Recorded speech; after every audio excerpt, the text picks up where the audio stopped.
Hey everybody, it's Christina Louise. Welcome to Parenting for a Peaceful Home. I am so excited to be with you here today and really excited to talk with my new friend, Lori Petro, who is a child advocate and a parent educator.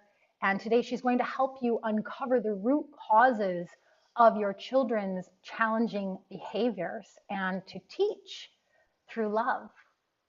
Thank you so much for being here today, Lori. Welcome. Thank you. Thank you for having me. You are so welcome. I'm really excited to dive into this topic because I just know that there's so many children out there that might be responding, maybe even aggressively in the home or at school, that are really dealing with some harsh stuff on the inside. And there's so much media out there about tough love and you got to get strict with these kids. And it just doesn't seem to be working. What are your thoughts on that? Yeah, isn't it funny how it's like the more our kids are acting out, the more we get fired up about punishing and being firmer and more discipline. And we never really see how they come together to just create this explosion of like disconnection and anger. And I just feel like it's breaking down families. My whole thing is, yes, I'm a parent educator, but I don't want to tell anybody how to parent. Mm, And I feel like that's parents get so much judgment already. Like everybody's telling them, this expert's telling them this, their mother's telling them this, their best friend is telling them this, their husband or their partner or whoever is telling them this. And it's just a sea of noise. And I think that's where the pressure to come down harder on our kids really starts to, mhm. you know, build. And it's from all this pressure that we feel. So I don't like it. I want to change it. I want to help people have conversations that create cooperation and help kids instead of just everybody running around feeling bad and trying to you know stop aggressive behavior. I mean, we want to stop aggressive behavior, right? But we need to build skills to do it. It's not just Mhm. about telling. So I think we have to stop telling people what to do and how to parent and start giving tools and skills to do that. I love that. And I'm so glad that you brought that up because I know a lot of moms watching right now can identify with that pressure and then that desire to just take some sort of aggressive action to like nullify the problem because we got to go Yeah. back to work and we got to deal with this and that and so I just have so much love and so much respect for you as a mom and for the moms that are watching. And so that's why I really wanted to kind of help these moms learn how to go underneath the hood, transform their language, and build those skills. So, what is going on and what can we do about it? In those challenging times, right? When Yeah. everybody's melting down and we're spiraling in confusion and shame and anger and we're judging ourselves. So, what I like to do is make it really simple because we already have enough challenging things and things on our to-do list, right? So this is not another set of like, oh, I have to follow XYZ plan. It's really just about helping us shift the way. The first thing we want to do is just shift the way that we come into the problem or looking at the conflict. So we often look at it wondering, how do I stop this behavior? How do I get my child to do this or that? And I want us to shift it so that we come in thinking, how can I help my child what? Build a skill, um, calm down, calm their stress response in their body. Or maybe am I coming in to build our relationship and support my child through our connection because I know that that's where the behavior is stemming from. So I like to pinpoint all challenging behavior or conflict in three areas, and that is stress, support, and skills. So stress is those when a kid is overwhelmed by their sensory system or by their emotions or by the mental stress, they overthink. A lot of kids have anxiety and have are really emotionally sensitive or are actually physically sensitive, and they are hyperactive because they're overwhelmed by all the stimulation, things like that. So no, we can look at a child, and sometimes it's a combination of all of those areas, right? Stress, skills, and support. There's things that are going on, but stress is focusing on the physical, emotional body. Skills is when we're saying, okay, is this my child isn't cooperating, listening, whatever it is, because they're lacking skill. They don't have the impulse control yet to stop hitting their brother. So I have to come in and be that boundary. Am I working on that skill? Is my teenager overwhelmed by the amount of homework that they have to do? And so that's what's interrupting them not doing their homework. They're avoiding it because they need to practice, some sort of an executive function activity or tool, or a brain game to strengthen that part of the area that helps them stay on task or pay attention, or maybe they just need a little help like breaking it into a list. So that's what the skills area focuses on.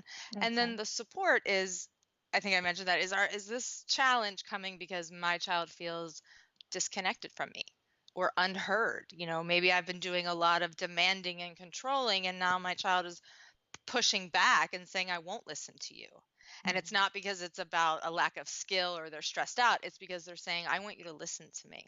Mm-hmm. So skills, support, stress. Those are the three areas that I use whenever I'm trying to figure out what's going on with my 11-year-olds, and that totally give us a way to pinpoint and zero in on what's the root cause of this behavior, instead of just judging or assuming that they're trying to just be resistant or be defiant, or they just don't want to, or they're lazy. There's so many ways that we criticize because we are in our own critical heads thinking we have to do something, or why isn't this working? And so that's how I like to start us pinpointing those areas and figuring out, where is this behavior coming from? Mm-hmm. I love, here's the thing for me, Lori. I have heard moms from my own to moms across the world say, he's just being lazy, or he's just doesn't want to listen to me. And I love that you brought that up today, because I don't believe, honestly, that there's a child out there that doesn't want to be loved and accepted and connected and approved of by their parents. I think that's like Exactly. built into our DNA, especially Exactly.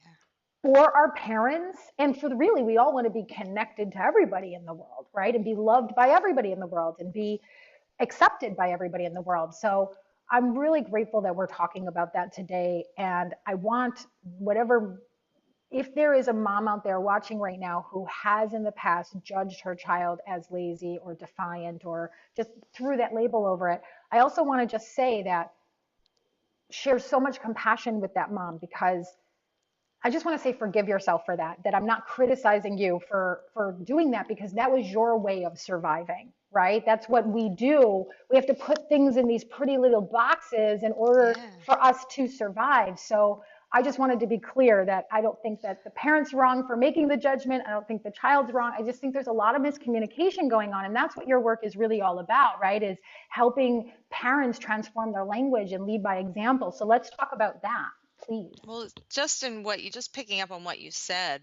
in the Mm-hmm. same way that you said, I know there's not a child out there that doesn't want to be approved of. I know there is not a parent. There's not a parent out there that is watching your video here today, watching us, saying, I want to go in and judge my child. I Right. want to shame them. I want to blame. Nobody's doing that Right. intentionally or consciously. So yes, this is not about blame or shaming parents at all. I just Mhm. wanted to pick up on that with you.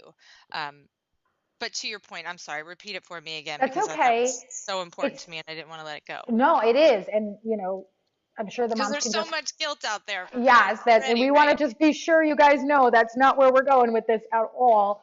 We are here, Lori is here today to talk about how she can help you transform your language so that you're building and strengthening those relationships and reducing the stress in the home. So let's talk about, how can we transform our language? What does that even mean? For me, it means taking out four things. Four things come out of the communication equation, and they are blame, shame, judgment, and guilt.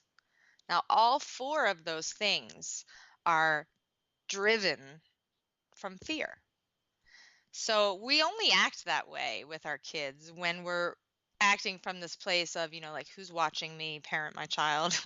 What am I judging myself for? Right? We're in a state of, it may not be fear like we're running away, but fear of what might happen. I'm worried that my child will always be impulsive and not be able to control themselves, or I'm worried and afraid that they will always be speaking like this. And so I think we have to get to the root causes of our own fear and why we get so stressed out in those moments, because we can't really say anything different, and we can't say it differently in ways that build communication if we're stressed out and we're afraid.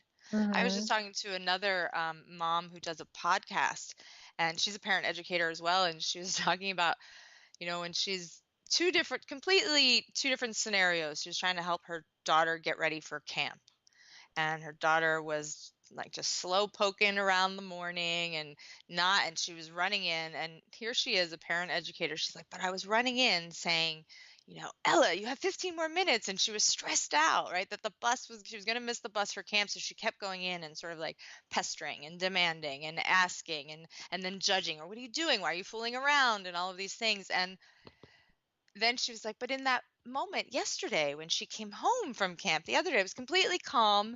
And I wanted her to, she needed to like move her things, pick up all of her things that she had left in the front, and put them away in her room, like her backpack and her sneakers. And so instead, she's like, instead of me saying, why did you leave your shoes and your sneakers in the backpack in the hallway again? She just went in and she simply prompted with a question, noticed with curiosity. And she said, I noticed your sneakers were still out by the front door. That was it. Just made an observation. And what did her daughter do? She immediately went over, oh, right, and went and took her shoes and put them away. But when we go in with sort of that demand, can you please put your shoes away, or why are your shoes? Because sometimes we're even trying to just be helpful. Mm-hmm. We might even go in and just remind them. But how much reminding are we doing? What does that feel like for kids?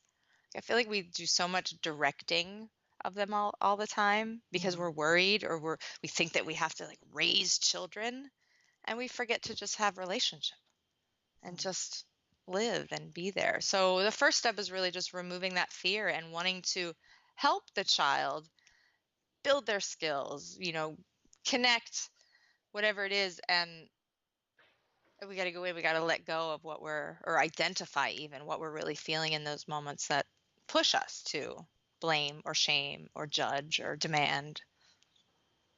Yeah. So I think what I'm hearing you say is that when we talk about transforming language, we first have to talk about addressing the energy that prompts our language in the first place. Because if all we do is change the structure of the words coming out, although it's helpful, it's the energy that these children are responding to. Is that accurate? Yeah, and we won't our I mean, just at a very basic scientific level, when we're stressed out, we can't access our language centers. Mm. So we're not going to be, even if we know the words to say, have all kinds of, helpful transformations, but they're not going to stick if Hmm. we're stressed out in the moment, because we won't be able to access, we're stressed because when we're, in fight or flight, we're only responding from, that's all we can do. We can get Hmm. defensive, we can run away, we can freeze and react, or we can start to control the situation. We can fight, but we never get to access the empathetic and compassionate part of our brain if we're in that place. So yeah, it's definitely about changing. And kids respond to our energy anyway, right? They're not necessarily and that was, as a child, what hit me most. I had lots of communication problems and grew up in a home that had lots of yelling and arguing. And so nobody really had good skills, but I always could feel the energy much more. So even if my parents were trying to be nice and logical and try to get me to do stuff, if their energy was tense and afraid or worried, that's Hmm. what I was picking up on, and it would stress me out. And then I wouldn't be able to respond in those ways. So definitely changing our intention going in and our energy and just our whole, state of being is really important. Hmm. The thing I noticed about that story that you told earlier about that little girl that was was kind of lollygagging, getting ready for camp, kind of reminds me of what I hear so often is perhaps, and I'm not saying that girl specifically, but it's a good example of when you see behavior changes like that, or if your kids aren't wanting to do something, rather than rushing in and judging them as lazy or just slow, you might stop and ask, like, what's going on that you don't want to go to camp? Like, is there something happening there? Right? Like, Yeah, definitely. and I have, Especially with school, because yeah. so many kids are, struggling to keep it together and, keep and walk in line and go to the bathroom when they're told and do this and that and they all day long. And it can be a really big pressure and stress that who doesn't want to avoid stress, right? So definitely Hmm. instead of just thinking, oh, they're being lazy, wondering what's up, kiddo, just going in and prompting with questions. So for me, Hmm. there's lots of different um, like transformations, like avoid judgment and instead notice and observe first. Just go in and say what you see instead of going in with that judgment. Instead of challenging kids and saying things like, how many times do I have to tell you? Just go in and connect with what's real, for that child. I noticed that the dishes were still in the sink and I'm wondering what's up. Just Hmm. that curiosity completely changes how our children respond. So Hmm. it's really about being, not just about changing the words, but changing the way our children feel, or the way they respond to us. They suddenly feel like they can open up more, and you'll find out what's stressing them out at camp or at school. So, it's not just language for behavior or discipline or conflict at home, it's really to build relationship. Hmm. I Yeah. like that. And can we give a couple more examples of how we might flip things around? You said, I really love that Yeah, because, so this is one, because I know I don't want to make it seem like, oh, parents are always blaming or shaming or judging, because I know that as parents we want the best. We are trying to help our kids even when we're unconsciously sending the wrong message. So one example, I have a really sensitive child, highly emotional, super sensitive, can cry really easily and take offense and all of that, worries a lot. And so when she worries, she might ask me something like 50 times, the same thing. But it's her anxiety coming up and then this question and then me answering it. That's her stress relief process, right? So as a parent, when you get asked the same, question like what time, even if it's something like what time is my friend coming over? She knows that she's having a sleepover and it's this constant anxiety or worry about what time her friend is going to get there and all of these things. So she might ask that question. Now, as a parent, you can get really, really, annoyed. I can feel annoyed by having to answer the same question over and over. And I might want to say something like, even in like with the best of intentions. Well, I'm going to use this example because I was talking about the worry. So I was going away for a trip and she would ask when I was coming back over and over and over again. So instead of saying things like, there's no reason to worry, like how many times have we gone and told her, there's no reason to worry, don't be sad, or to that child that's going away to camp and doesn't want to leave in the morning, "Oh, you're going to have so much fun," right? We try to convince our kids and we try to be really rational and logical or distract them and let them know about all the other fun things that are going on. But what does that do? What if I tell my child who's really anxious not to worry and there's no reason to worry? It just unconsciously I'm doing this and unintentionally I'm sending her the message that worry and anxiety or her worry and her sadness or her fear isn't okay. Like she hmm. shouldn't feel this. Why are you feeling this? And I'm not meaning that. When Hmm. parents were trying to comfort our kids, right? The little kid who doesn't want to go into preschool or into daycare and they're crying and mom's like, "Don't worry, you're going to have fun," and trying to convince the kid. But if we just took 5 minutes to say, "It sounds like you're really worried about me leaving. Tell me more about that." Suddenly, they get to express. And here's the thing, they might, then you might get more tears. You might be trying to get the tears to stop and you might get more. But to let Hmm. children feel free to express themselves is where that resiliency builds. So instead of trying to push away the don't worry or the anxiety or the sadness or whatever it is, instead of trying to rationalize with our kids or push it away in this way that's, oh, it's okay, you don't have to think about that, to build their skills and build their resiliency, just invite it in. Just really be able to sit with it. And sometimes we don't know what to say, right? 'Cause we don't want to counsel, we don't want to advise kids, we don't want to just give them advice like, oh, well, if you just think about this, then you won't worry so much, or kind of thing. Like, let all of that go and just be curious, notice, empathize. Actually, in my work, I use what I call the teach tool. So it's 5 steps for conflict resolution. It kind of goes right along with all the communication transformations that I do. So the first step is take a breath. It's teach is the acronym, and then T is take a breath and just notice what you see and say that. So I notice that your shoes are still on the floor, or I notice that you've asked me this question a whole bunch of times. I'm thinking that you're worried. So the E is empathize. Just empathize with whatever feeling you can identify, whatever it is, whether it be anger, sadness, worry, anxiety. The A is acknowledge. Just acknowledge the needs that are going on. Acknowledge whatever you see, whatever is real and present for your child in that moment. Just be okay with it. And this is the hardest work, right? It takes um, a lot of energy and intensity to try to stop behavior and punish and demand and control and do all that. But it also is much harder to do long term. It becomes harder to keep up with that kind of pace, to run around and Mm-hmm. controlling kids.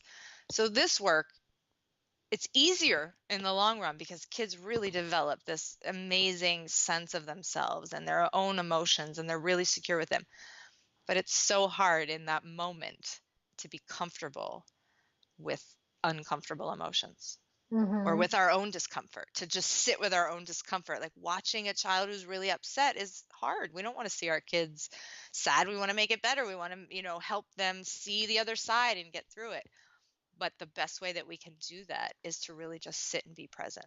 So that takes a strength of character that I feel like we have to really work on ourselves and do some personal investigation to really feel like, oh, I can do this. Because parents will say, oh, yes, I get it. I want to be empathetic. I want to stay calm. I want to speak this way. But how come I can't do it when I'm in those moments? It's hard. So I don't want to make it seem like, oh, yeah, just change your language and no problem. It is hard. There's a lot of, personal investigation, and just getting really clear with ourselves and our feelings, and understanding ourselves, and understanding what's motivating us to freak out or be reactive in the same way that we're trying to help our kids understand themselves. We have to do it too. So sometimes we're learning this process right along with them. Mm-hmm. But so the A was acknowledge, and then the C is connect to problem solve. So once we get through the emotions and we're regulating and we've pinpointed this is where that behavior is coming from, then we can connect and brainstorm and do the problem solving. But sometimes people want to rush right to the problem solving, but we got to Mm-hmm. wait. We really have to wait, and then help our child. Just help our child, implement whatever changes that is. Is it that we have to, repair with a friend because we were maybe, not so kind, and we hurt somebody else? We have to go and repair, or are we working on a skill, like we're going to practice paying attention and build our executive function skills, and so we do things together as a family. One thing that we love to do together, because we are a family that needs a lot of executive function practice, which is that higher brain. So my kid and I, we will just sit outside if it's a nice day, and listen to nature, and then just pick out all the sounds. It's something so simple, but to slow down your breathing and your brain, your thinking, to just focus on picking out sounds like, oh, I heard a bird. Oh, I hear an airplane. And we'll also do it with music. So if we can't be outside, we'll listen and we'll pick out instruments. This is just something really simple, fun activity you can do with your kids, but it builds a skill like paying attention, staying on task, because we're building that part of the brain. So Mm-hmm. that was just that was my, I don't know where that came from. It was my little tangent tip. That's awesome. That's awesome. So I love the 5 step process. So the first is it's teach, and the first is take a breath, right? Empathize, acknowledge, notice and acknowledge the needs and what's going on. And then what was C? See, it's connect to problem Connect. solve. So it's Connect to after problem we, solve. What do you mean by that? Connect to problem solve. so we often want to just tell our kids what to do, right? Well, if you did this, then this wouldn't happen. Or we just give demands. So when we connect to problem solve, it's about letting our kids come up with their own solutions sometimes. So connecting in a way that says, I want to hear what you would like to happen. This is what I would like to happen. So the brainstorming and the problem solving has to happen through this relationship, through this connection. It doesn't exist outside of that. So when we are not connected in problem solving, then we're just telling our kids what to do. But when we connect first and then seek to go in and solve problems and brainstorm new solutions with them through the relationship, they come up with their own awesome solutions and to their problems, especially if you have things like conflict between two kids, two siblings, or peers. If we run in and try to do all that problem solving for them, well, then your sister's going to have it for 5 minutes, and then you let her know when that 5 minutes is up, okay? And then she's going to do, and we're doing all the talking and all of the choosing of how it's going to, work out. And then 5 minutes later, they're arguing again. It's because they never really got the practice. Nobody connected and said, this is what I would like to happen. What would you like to happen? So the problem solving practice is through the connection. That's what I mean by that. And the question really is, do we want robots or do we want Yeah. human connected family? And Yeah. I know everybody watching wants that and didn't realize that these other tactics that we see on television and in movies and that have been passed down to us through culture are just, that is really the problem. And I love the work that you're doing and how easy it is and simple and lighthearted. And you've got this humor about you. And I could keep talking to you for another half an hour and longer. Let's tell the viewers how they can continue to learn and stay connected with you through your free gift. So that free gift is going to help you, mom, pinpoint the root causes of challenging behavior, build stronger, connected relationships, and reduce stress in the home. Tell us a little bit more about that free gift, Lori. So I'm going to give everybody a conscious communication workbook and an audio to go along with it. Now, what the workbook really does is, remember how I said that we have to get rid of that fear and we have to kind of uncover what's blocking us? That's what the workbook's going to do. It's going to give you some personal discovery exercises and also some exercises to do with your kids so you can find out what they really think about what it's like being a kid in this house. What is it like being in relationship with you? Because when you hear from your kids, when you have them, one of the exercises is to ask your child to describe your relationship in 5 words. And parents that do this, it's amazing the things that their children will tell them and how they feel and so much opens up when our kids are just free to say, this is what it feels like to be, your kid, your daughter, or your son. And that just helps us just bring more awareness to our words and our actions. So that's really what all the exercises will do, help us become more aware of the habits, our own habits of reacting and our verbal communication and our nonverbal communication. And then, of course, shifting and transforming the language then becomes almost automatic once we start shifting how we think. So that's what this is going to do. It's going to help us shift how we think. That's awesome. I definitely want to take advantage of this gift. So you can take advantage of this gift by clicking the link below this video and just entering your name and your email address, and Lori will send that free gift to you. Lori, thank you so much for sharing your work and your love and your energy with me and this audience today. Is there anything else that you'd like to add before we go? No, I'm just excited to connect with your audience. I have my conscious communication cards. I post them on Facebook all the time. So if you guys, the cards that we were kind of talking about, these transformations, I do little reframes. So you can find out all about them when you guys sign up for the free gift. And those are my favorite thing. I love them because they help people go, oh, because everyone comes and says, well, I get it. I want to be empathetic, but what do I say? And these just help us transform. So you can find all about them on Facebook or on my website, and when we and in the free gift as well. So Awesome. So click the yeah, link to grab your free gift and you'll be introduced to Lori's cards. I was introduced to her cards this week and they are a breath of fresh air. So I hope you love it. Click the link, grab them for yourself, grab the gift for yourself, and Lori will talk to you more about the other resources that she has available when you do that. Thanks again, Lori. Thank you all thank you, for Christina. watching. You're so welcome. God bless you. God bless you all, and I'll talk to you again soon.